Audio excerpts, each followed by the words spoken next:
So there are a couple different types of bleeds, and really the type of bleed you have and the volume you have, the amount of blood loss is really what determines what intervention you're going to do first. So three types of bleeds you could have. You could have a capillary bleed, which is a very low volume bleed. You could have a venous bleed, which could be low all the way to high volume, and then you have an arterial bleed. An arterial bleed is very high volume typically. With the capillary bleed, you're thinking about, in the capillary bed, that's kind of where the gas exchange happens between the tissues, where they release oxygen into the tissues and pick up waste and carry that off. So capillaries are very small, they're very thin, they're a single cell thick, so there's not a lot of volume there. With the veins, depending on the size, you have veins and then you have venules, which are smaller veins. Depending on the size of that will depend on the volume, as well as the severity of the cut. But typically from those you'll get a low volume. But it's characterized as being a low pressure system, right? It doesn't have the arterial pressure like the arteries do. It relies on a skeletal muscle pump as well as gravity and valves to bring blood back to the heart. As far as an arterial bleed, this is typically a very high pressure system, so it pushes a lot of blood out when there's some sort of severance or rupture to an artery. So really it comes down to maintaining blood volume and how fast you need to intervene to maintain that blood volume, because primarily it's stopping the bleed so that you can maintain that volume, because when you lose that volume, secondary to that bleed is hypovolemia, which is hypo, low, volemia, volume is low volume, meaning you don't have enough blood in your system to perfuse, which is deliver oxygen to the tissues. So that can lead to hypovolemic shock, or in this case, because it was caused by a bleed, what's called hemorrhagic shock, which is the type of hypovolemic shock. So your goal is to intervene as quickly as possible using the appropriate method so that you can stop that bleed and keep that volume in, because you're trying to prevent hypovolemia and hypovolemic shock or hemorrhagic shock from that.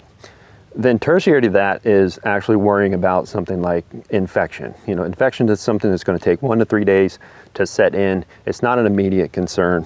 They're going to die from bleeding out well before an infection ever starts. So don't take the time to sterilize dressings, any of that stuff. You go straight to stop the wound, and then from there you worry about your secondary and your tertiary concerns. So for the old interventions, what used to be taught was, you go with direct pressure and elevation. Direct pressure directly over the wound and elevate that above the heart level, right? And that goal of that was to kind of slow down the blood flow, and you tried that for 10 minutes.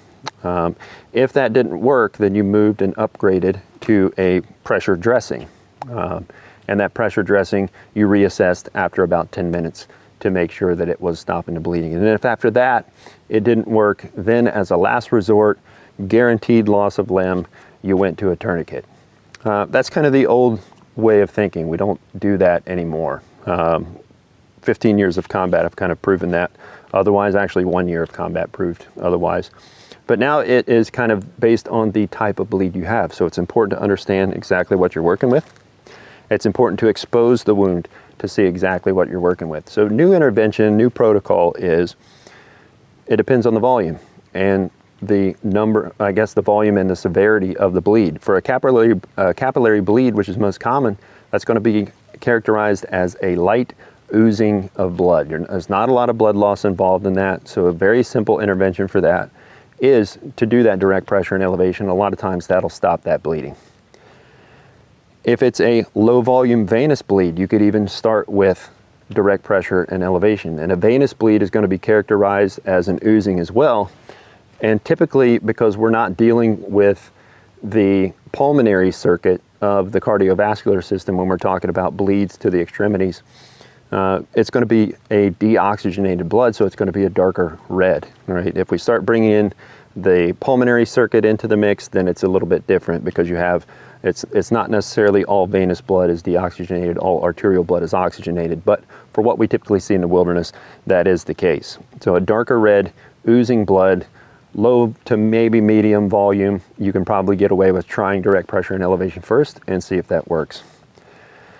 For a high volume venous or an arterial bleed, which is typically going to be high volume because of the stroke volume that comes behind every ventricular contraction that's pushing blood out into the system, it's typically going to be high volume.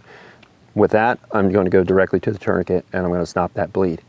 If I feel like I can downgrade that later, which goes against the old conventional wisdom again, if I feel like I can downgrade that tourniquet within the first couple of hours, then I'm going to do that.